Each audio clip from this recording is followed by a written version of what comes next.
Hello class, sorry about the late post. I've been having trouble with my laptop recording sound. So this week's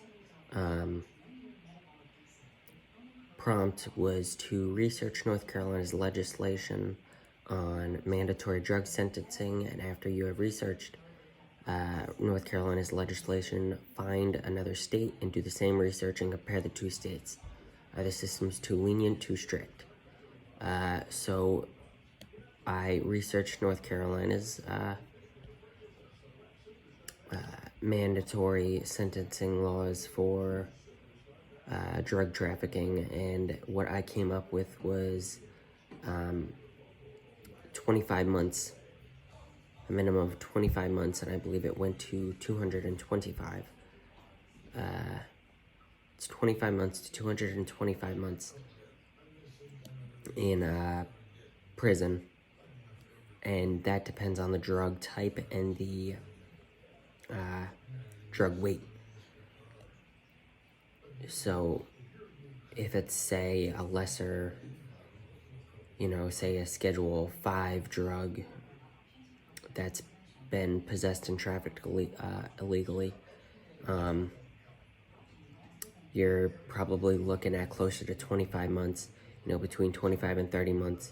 Whereas if it's like, say, a Schedule 1 drug that's got, it's very dangerous and, it's not legal at all, you're looking at 225 months in prison.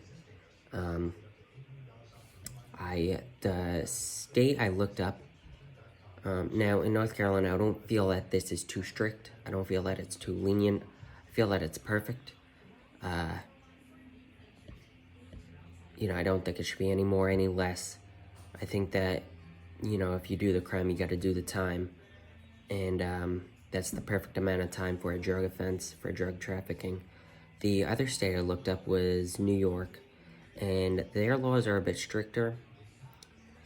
So for a first offense, it's 8 to 20 years in prison, followed by 5 years post-release supervision. Probation is not permitted.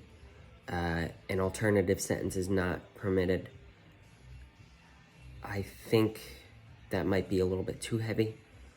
I feel that, there should always be that option for an alternative sentence, because prison's not for everyone. Some people prison is just not the best option. So, you're looking at potentially making their situation worse and negatively affecting their mental health by placing them in a prison for 8 to 20 years. You're looking at, a repeat offender there. So I definitely think it should be, I think that alternative sentence should be there. I don't think it should be used very often, only in situations where it's necessary. But other than that, the New York and North Carolina are pretty similar. The only problem I have is that the alternative sentencing is not allowed.